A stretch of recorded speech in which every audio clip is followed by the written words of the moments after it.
क्या हो अगर मैं आपसे कहूँ कि दुनिया का सबसे खतरनाक बायोलॉजिकल सीरियल किलर कोई शेर, सांप या वायरस नहीं, बल्कि एक बेहद खूबसूरत और मासूम सा दिखने वाला फूल है। सोचिए एक ऐसा पौधा जो पानी को खून की तरह चूस लेता है और पूरी की पूरी नदियों का गला घोट के मार देता है। मिलिए वाटर आइसिंक यानी जल कुंभी से एक ऐसा विदेशी घुसपैठिया जिसने भारत की नदियों को हाईजैक कर लिया और जिसे इतिहास में द टेर ऑफ बंगाल कहा जाता है। कहानी शुरू होती है 1880 के दशक में। ब्रिटिश अफसर और उनकी पत्नियां अक्सर साउथ अमेरिका घूमने जाते थे और वहाँ उन्होंने एक बेहद खूबसूरत हल्का बैंगनी रंग का फूल देखा। ब्रिटिश एलिटस को ये इतना पसंद आया कि उन्होंने इसे अपनी कोठियों के तालाबों को सजाने के लिए भारत मंगवा लिया। उन्हें लगा कि ये सिर्फ एक डेकोरेशन का पौधा है, लेकिन उन्हें अंदाजा नहीं था कि वो अपने साथ एक हरे रंग का मॉन्स्टर ले आए हैं। बंगाल में भारी बारिश और बाढ़ आई और कोठियों के तालाबों का जो पानी था वो ओवरलोड हो गया और नदियों में मिल गया और वो खूबसूरत फूल आजाद हो गया। अब यहाँ कुदरत का सबसे बड़ा और खौफनाक हैक एक्टिवेट हुआ।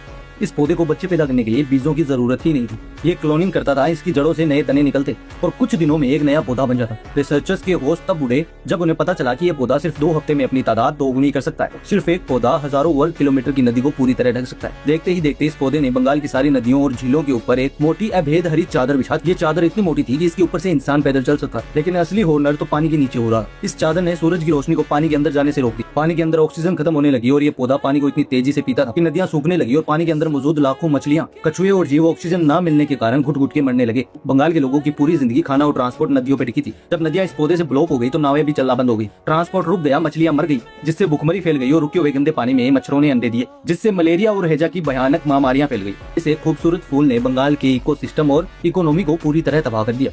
इसीलिए इसे द ट्योर ऑफ बंगाल नाम दिया गया।